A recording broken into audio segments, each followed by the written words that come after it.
J'ai été le premier à marcher dans cette combine. J'ai passé des heures entières à éplucher les sites de la NASA, à chercher le détail qui démontrerait la désinformation de la NASA, qui prouverait l'existence extraterrestre, etc., etc., ou d'anciennes civilisations. J'ai passé là-dessus, sur ce travail, des milliers d'heures, jusqu'à aujourd'hui, jusqu'au moment où je me suis rendu compte qu'en réalité, tout cela était un leurre, et que la NASA ne nous avait jamais montré que ce qu'elle voulait qu'on voie. Et qu'en réalité, ces anomalies, ces différentes choses mystérieuses qui apparaissaient sur les documents étaient un moyen de nous empêcher, d'empêcher les chercheurs de découvrir une vérité bien plus terrible, dont l'origine remonte à Werner von Braun et Disney, qui est le fait que toute cette conquête spatiale repose sur un immense mensonge et est en réalité un vaste spectacle. That's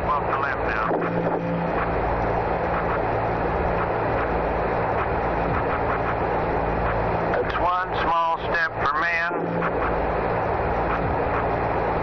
one giant leap.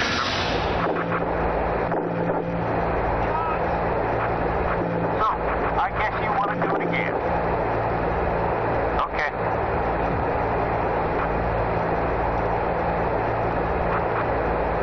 Sorry, Mr. Corsi.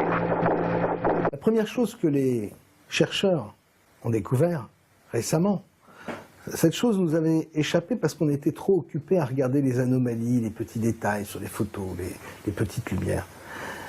La chose qu'il faut bien que vous compreniez maintenant, c'est qu'en réalité, il n'existe aucune photo de la Terre vue de l'espace. Ce que je suis en train de vous dire, ça doit évidemment vous interpeller, vous devez me prendre pour un fou. Mais maintenant, je vais vous demander de regarder attentivement les photos de la Terre sur les sites de la NASA. D'abord, elles sont peu nombreuses. Vous allez voir qu'il y a très peu de photos de la Terre. Bizarre quand même, puisque depuis 30-40 ans, il y a des milliers de satellites qui tournent autour de la Terre. Or, ces satellites prennent aucune photo de la Terre dans sa version complète, mais des images fragmentées, des images mosaïques. Et si vous observez bien les photos de la Terre complètes, vous allez vous rendre compte qu'en réalité, il ne s'agit que de dessins. Et les représentations de la Terre ont évolué à mesure qu'évoluaient les technologies graphiques.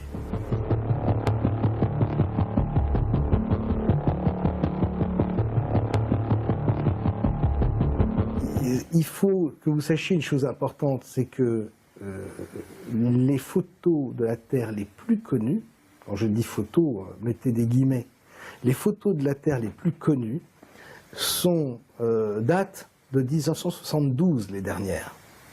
Les dernières photos de la Terre qui sont dans les encyclopédies, dans les livres scolaires, etc., sont les photos qui ont été prises par les missions Apollo. Depuis, il n'y a plus une seule photo de la Terre. Si vous regardez ces photos, qui datent donc des années 70, vous allez vous rendre compte qu'il y a plein de problèmes autour de ces images. En réalité, ce sont bel et bien des dessins.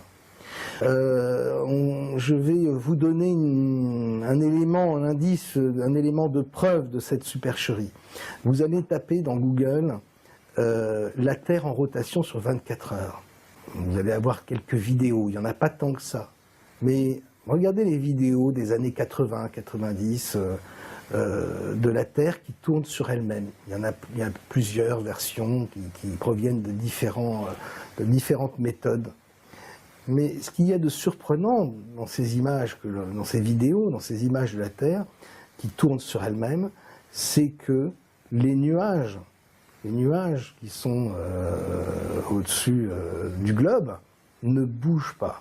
Alors, quand vous vous levez le matin chez vous, que vous levez les yeux au ciel, vous allez voir le soleil, vous allez voir un beau temps, et puis dans l'après-midi, dans le soir, il peut y avoir un grain, il peut y avoir de la pluie, etc. Ce n'est pas le cas dans ces vidéos de la Terre en rotation. Ensuite, la rareté des photos de la Terre est très suspecte. Comme je vous l'ai dit, il y a des milliers de satellites. Comment se fait-il qu'aucun de ces satellites ne photographie la Terre à toutes les secondes? C'est-à-dire que les photos de la Terre devraient être ce qu'il y a de plus fréquent, de plus visible sur Internet. Ça devrait être les photos les plus visitées, les plus vues.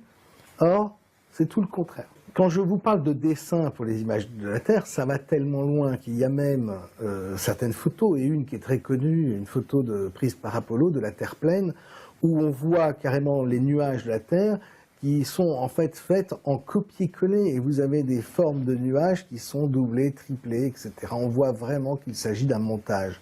Maintenant, la question que j'ai envie de vous poser, moi, c'est comment expliquer qu'à une époque où tout le monde fait des selfies, des dizaines de milliers de selfies à longueur de journée, et que nous sommes tous dans un monde de l'image où nous prenons tous des photos sans arrêt, comment se fait-il qu'il n'y ait pas un satellite de préférence géostationnaire, c'est-à-dire situé à 36 000 km, qui permettent d'avoir le recul pour photographier la Terre pleine? Et comment se fait-il qu'il n'y ait pas un seul satellite qui dispose d'un appareil photo montrant la Terre comme une sorte de webcam que l'on pourrait regarder, visionner à longueur de journée sur Internet? Ça, c'est une question quand même qui me paraît extraordinairement problématique. Apparemment, là où je veux en venir, c'est qu'il y a un gros problème sur, la réalité de la conquête spatiale, évidemment, mais aussi sur la réalité du monde dans lequel nous vivons. Cette absence de photographie non discutable, cette absence de photographie de la Terre qui persiste depuis maintenant plus de 40 ans, pose vraiment un grave problème. Si vous regardez les photos de la Terre prises par Apollo sur les sites de la NASA, que vous les mettez sur votre logiciel Photoshop, vous allez voir que la plupart du temps, les terres ont été détourées et mises, posées, copiées-collées sur un fond noir. En augmentant la luminosité, en baissant le contraste, vous allez vous rendre compte du montage absolu de ces images. C'est tellement flagrant qu'à certains endroits, on a détouré la Terre au niveau des pôles, et qu'il manque d'ailleurs des parties de la Terre. Il y a énormément de problèmes. Si vous comparez les photos de la Terre, en photo je parle de dessin en réalité, prises par Apollo, et l'image que l'on a sur Google Earth de la Terre, qui est normalement, en termes de proportion, doit être extrêmement fidèle, vous allez voir qu'il y a des différences, que ce soit au niveau de la position des continents et même de la taille des continents. Bref, il y a un gros souci et on arrive difficilement à savoir en réalité à quoi ressemble le monde dans lequel nous vivons. Et ça commence vraiment à poser problème. Les chercheurs ont tellement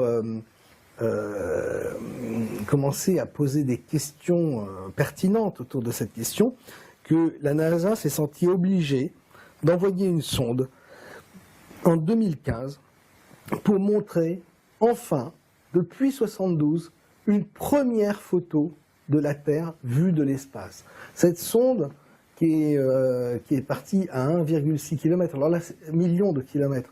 Là aussi, c'est la question, pourquoi envoyer une sonde à 1,6 million de kilomètres alors que n'importe quel satellite géostationnaire pourrait prendre un cliché de la Terre dans sa globalité. Mais voilà, c'est ce que la NASA a fait pour répondre, et on remarquera d'ailleurs que les réponses de la NASA depuis toujours ont toujours été bizarres, malvenues, enfin propres à la polémique, presque encourageant la polémique. Et vous allez voir que celle-là, elle ne sort pas de la tradition. Cette photo, parce qu'elle est unique, cette première photo de la Terre vue depuis 1,6 million de kilomètres, difficile de demander une précision extrême des détails à cette distance.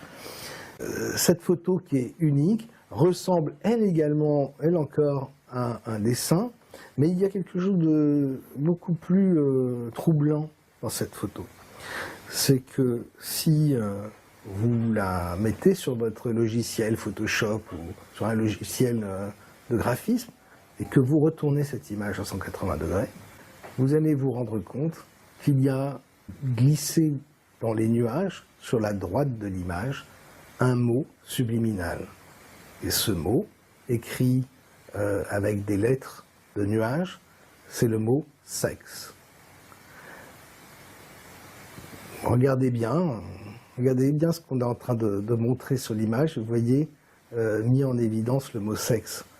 Ça rappelle, curieusement, l'image subliminale du mot sexe que l'on voit également dans le dessin animé du Roi Lion lorsqu'il souffle la fumée. C'est un petit clin d'œil à Disney. Mais vous verrez que des clins d'œil à Disney, il y en a beaucoup dans l'histoire de la conquête spatiale.